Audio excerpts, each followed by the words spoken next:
All right, it's the rookie car hauler, just touching base. Um, touching base. I'm at the house, as you can see. The truck is down again. So there's nothing I can do. I'm not a mechanic. I can't. What's up? I can't fix the truck myself, so I gotta wait. I just gotta wait. Basically, until the truck get fixed. You know, it's supposed to have been fixed a few days ago, but that's not the case. Go ahead, eat it. Yeah, that's not the case. So I'm home with the family, and shoot, now it's about to be 2 weeks, going on 2 weeks. Been 2 weeks, right? Last week, and then all last week. So I broke down not last Friday, but the Friday before last. I broke down. And well, I broke down one time. I broke down a little while ago on my way to West Point, coming from Atlanta on 85, and it was that breakdown. We had to get a wrecker to come out there. Wrecker came out, towed us to the yard, and that was a whole fiasco because he had to. It was a bit much because the way the parking is not enough space for a wrecker to back the truck up. So he actually had to. We actually had to detach the tractor from the trailer, and then let him back in the trailer first. He had to hook up to the trailer with the wrecker, back that in, and then hook up to the tractor. So that was extra work. So we had to, you know how that go. We had to take care of them. You know what I'm saying? You know what I mean? But so that was that breakdown, and we thought that was the PTO because I left the PTO on. So everything seemed like it was normal. It just happened. It just started losing power. I was doing like 70 miles an hour on the highway on my way to West Point. And, I was cruising. I was balling, actually. I was balling down there. And it's just been a whirlwind, man. These past 3 weeks, just been like, it's really been a whirlwind for me, and I'm not going to say in the car haul industry. I'm going to just say, at my job, it's just been a whirlwind, man. Just everything we've been going through the truck has just been giving us problems after problems. I've incurred problems. I got a damage. I ain't tell you about that. I got a $2,000 damage. This was a damage that I got a while back, maybe like a month and a half ago. We didn't hear nothing about it. And then Asma told me we didn't hear nothing about it. I told him about the damage, but he said, well, they ain't say nothing to me yet. So, and then recently United Road took out $2,000, like $2,100 from the settlement. And come to find out, it was from that damage that I caused about a month and a half or so ago. They took out for the damage like $2,100. So that came directly out of my paycheck. And as he broke it up, he broke the payment up. He could have just took it all out my paycheck at one time because they took it all out the settlement at one time. So it's not his fault that I caused the damage. My fault. So, hey, calm down. But it was a tree branch. I tried to swerve around all them trees out in Louisiana, but one of those tree branches caught me, and it damaged the rooftop, and it damaged it pretty bad too. It was a very, very visible damage, so couldn't hide that. Anyway, so So between the breakdown that the wrecker had to come get me, and then a $2,000 damage that I had that came out of pocket, I was just messed all up in the head because I wasn't expecting either one of those. Well, the damage money, I'm not gonna say I was expecting it, but I knew I had caused the damage, so I knew it could come back to haunt me at some point or another. You know what I'm saying? But I wasn't really prepared for it at that particular moment. And the breakdown just caught me by surprise. The truck was running fine. We had just got the truck. I'm trying to think. I think we had just got the truck I think we had just got some repairs done on the truck. Cause that load, yeah. As a matter of fact, I think we had just got the truck out there. We had just got some other work done to the truck, if I'm not mistaken.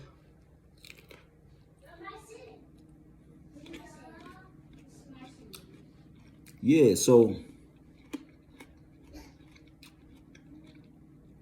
I forgot what the situation was, but if I want to say that when I was on my way to West Point, when the truck broke down, I want to say that I had just got back in the truck. That's what I want to say for some reason. But that was the turbo, the receptacle, or something about the I forgot what the name of the thing is called. It's connected to the turbo. Something connected to the turbo went bad, and we had to get those replaced. Okay, yeah, we had to get those replaced. Wait a minute, hold on. I gotta get this right. So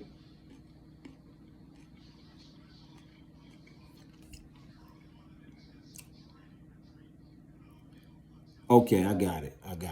So the first breakdown, but I want to say the truck was broke down before that. But I'm gonna just go. The past two breakdowns was I was on a highway on 85, and I lost power.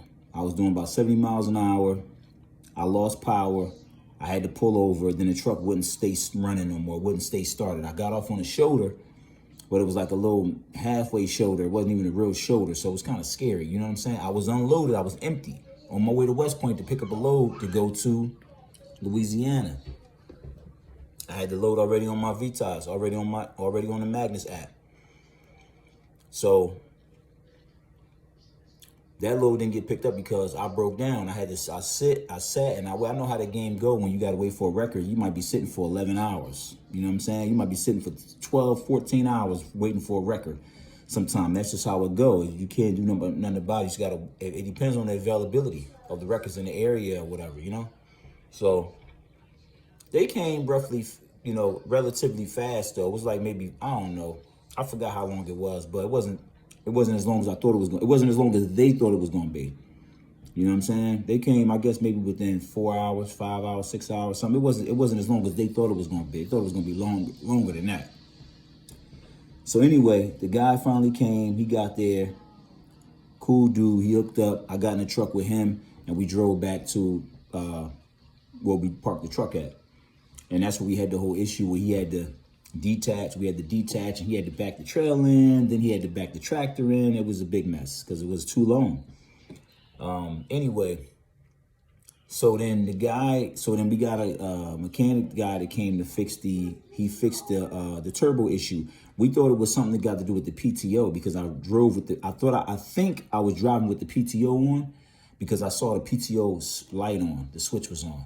So only thing came to my mind was the truck was running fine. Only thing I could see that was different was that the PTO light was on. When I pulled over on the shoulder, when I looked down to get out the truck, I noticed the PTO light was on. So I'm like, well, maybe I was driving with the PTO on all that time, and that's what caused the truck to break down. That's what I thought. You know what I'm saying? But everybody I explained it to, it was like, nah, that don't sound like a PTO issue. That sound like either a DEF issue or a turbo issue. One or the other. That's what everybody said. Even the tow guy. When the tow guy came and asked me what happened, I told him what happened. He said, nah, that sound like a turbo issue or a DEF issue. So we knew it wasn't a DEF issue. We ruled that out already because it's the DEF. We knew it wasn't a DEF issue. So it had to be, the next thing was the turbo issue. So anyway, we got it towed to the yard. Guy came out and fixed the turbo issue. It was something connected to the turbo. He fixed that. Then I got back on the road with another load going to Texas, going to Dallas. I picked that load up.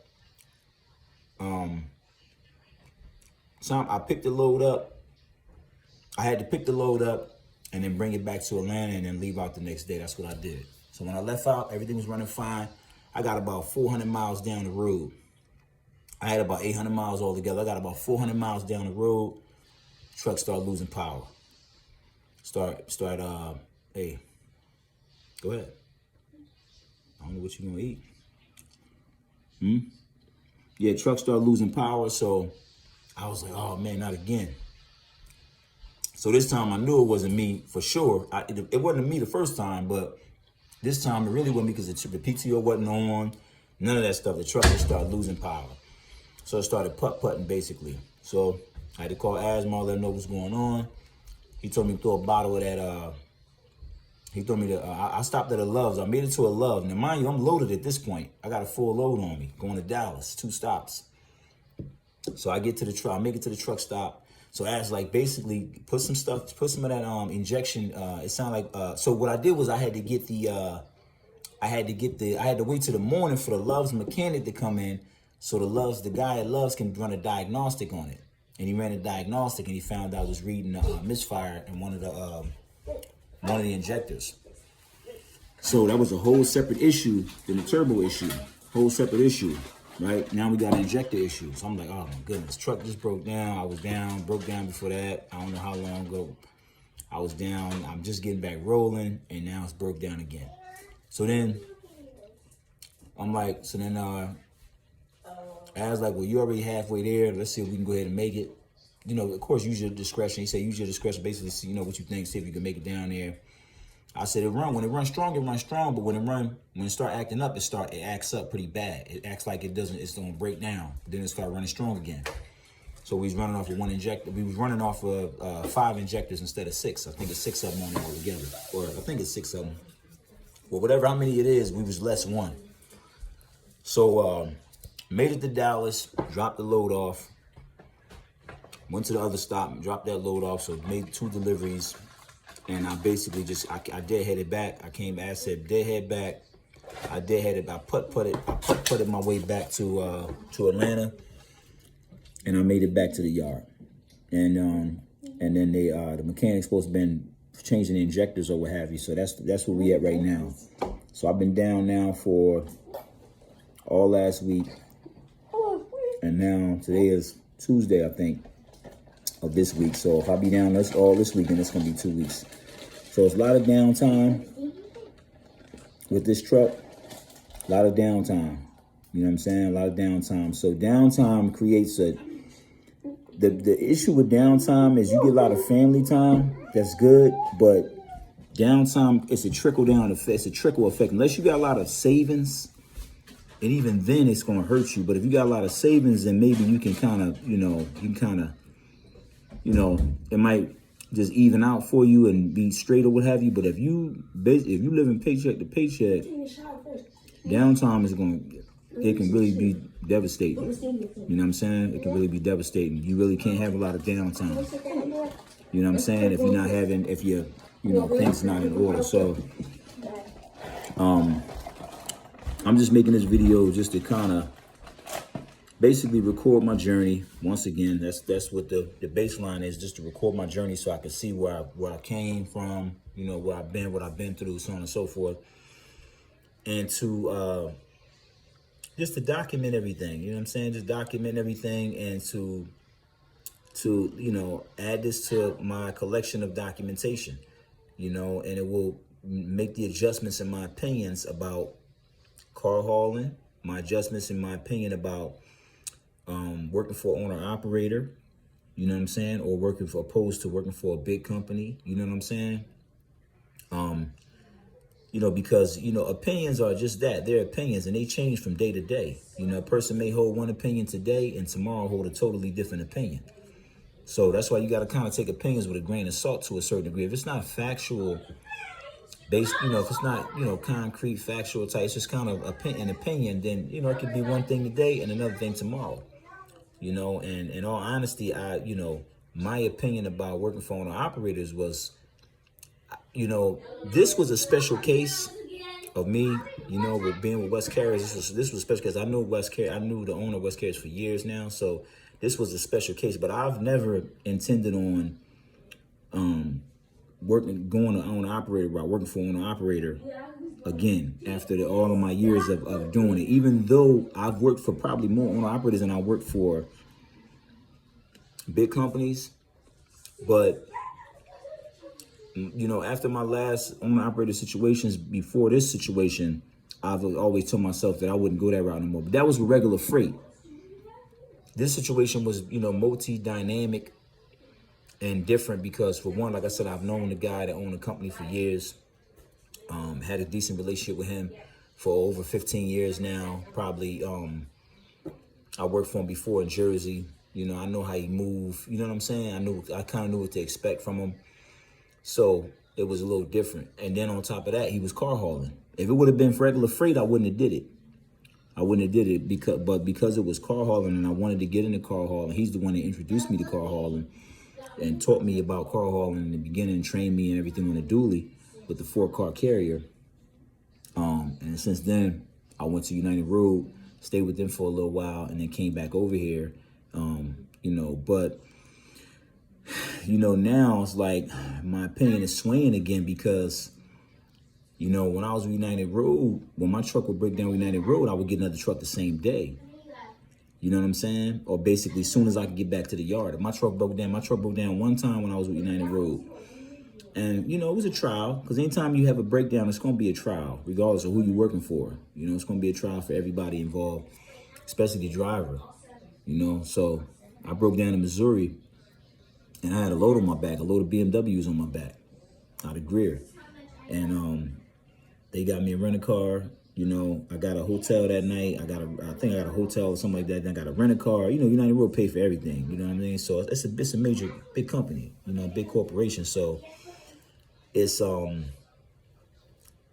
type of stuff. They're going to take care of you while you out there in their truck. You know, the issue with United Road that I had with my breakdown was that I felt like they weren't trying to compensate me for my time, my travel time, and my time of me dealing with the breakdown. Because I broke down all the way in Missouri, and I had to get a rent-a-car and drive hundreds of miles back to back to South Carolina to pick up another truck. Then I had to drive hundreds of miles back to Missouri to get my load. Then I had to unload my truck that was loaded.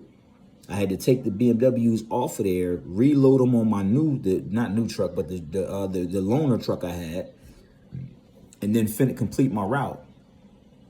And then once I finished all that stuff and got the next following week or so, I had to get another rent-a-car and drive back to Missouri to pick up my main truck, and then drop the rent-a-car off and get a hotel and all that good stuff, and then get my main truck, my assigned truck, and then go pick up a load and run another route or whatever. So that time of me doing all of that rent-a-car traveling and staying in hotels and all that stuff, no one mentioned anything about compensating me for that. So that was my little concern I had with them about that. But when I brought it to their attention, everybody was, you know, they took care of it, to say the least. You know what I'm saying? They took care of it. I talked to the big boss, and he was like, oh, we didn't take care of you yet?